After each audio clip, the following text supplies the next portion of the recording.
All right, let's talk about the Green Bay Packers. This is a team heading into a pivotal offseason, as we all understand. Of course, this is a talented team, but needs to take the next step. And to that end, the Packers seem set to make a really smart move for a number of reasons. Exciting time from Green Bay as we work our way through the combine season. We'll get into that in just a second. But first, I'm Nick, and this is Saturday Morning Inspection.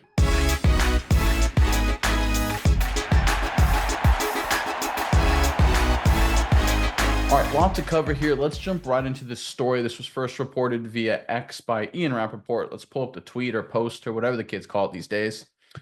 From at Rap Sheet sources, the Packers have had trade conversations centered around star cornerback Jaire Alexander, and they're open to moving him for the right price. Alexander, still just 28 and a two-time Pro Bowler, is considered to be the most decorated cornerback available.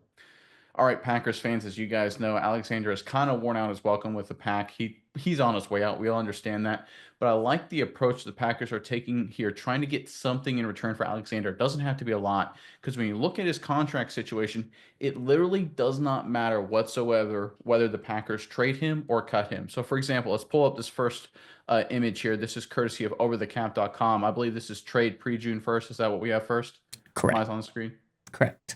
Yeah, so we got trade pre-June 1st on the screen. You can notice on the left there will be $18 million of dead money against the Packers if they trade him. 6.8 million if in cap savings if they trade him, right? So 18 and 7. We'll just remember that 18 and 7.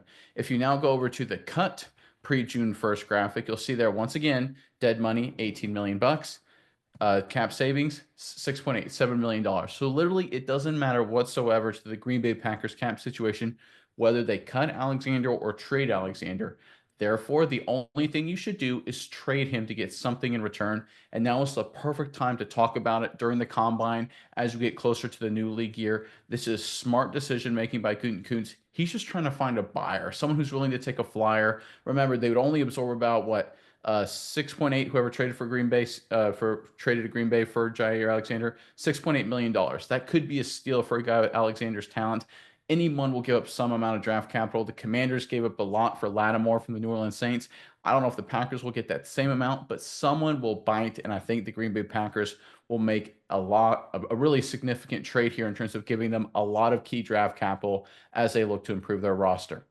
All right, Miles, I'm curious what your thoughts are on all of this. But first, Green Bay fans, in the comment section below, what do you want in return for Jaire Alexander if the Packers decide to trade him? Are you looking for just anything? You'll take a 6th-round pick. Or do you actually want something really valuable, maybe a second or a third, and you wouldn't part with him unless you got that in return?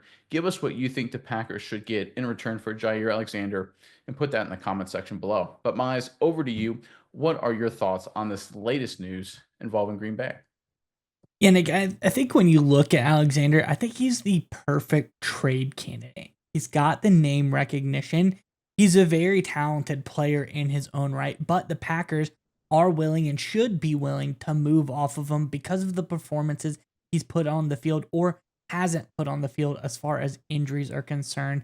You look at what he did in 2020, fantastic season for him, 90 overall grade, probably one of the best corners in all of football. And since then, he's only played over 900 snaps once. The last 3 seasons, 360 snaps, 445 snaps. In 2022, played 901 snaps, and then 219 snaps in 2021. So we always say best ability is availability, and Alexander just hasn't been available over the last 4 years that much. There's only been one real season where he put in a pretty hefty workload. So I think for the Packers situation, you're moving off of a guy who you've probably been frustrated with. Like you said, he's worn out his welcome. There's been injuries. There's been missed games throughout the last 4 years that you've had him.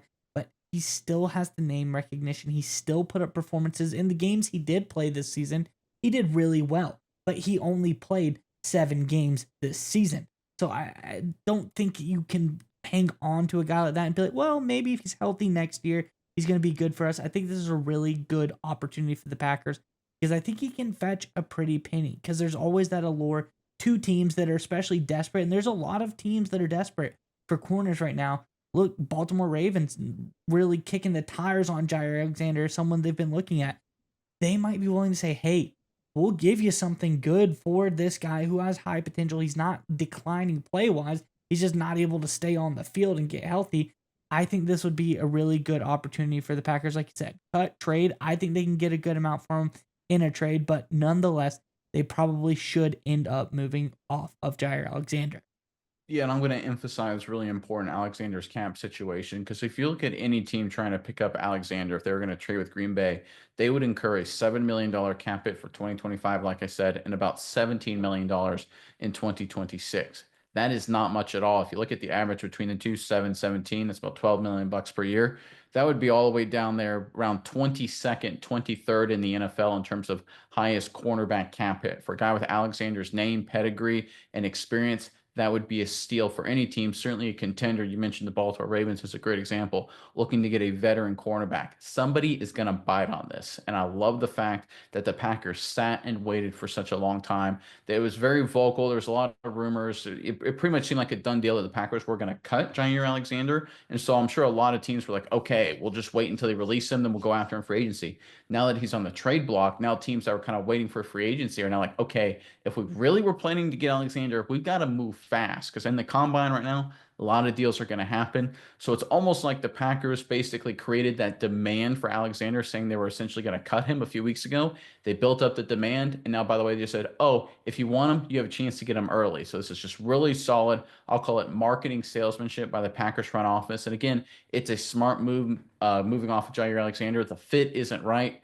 Look, there was whether it was injuries, whether there were some issues with the staff, issues with the leadership on the team. It's very clear Jaire Alexander should not be part of the Green Bay Packers plans going forward. Very talented player, had a lot of bright moments for the Pack, but the Packers need to go in a different direction. And here, if they can get something solid in return, plus a little bit of cap relief, that would be a big win for Green Bay and their offseason hopes.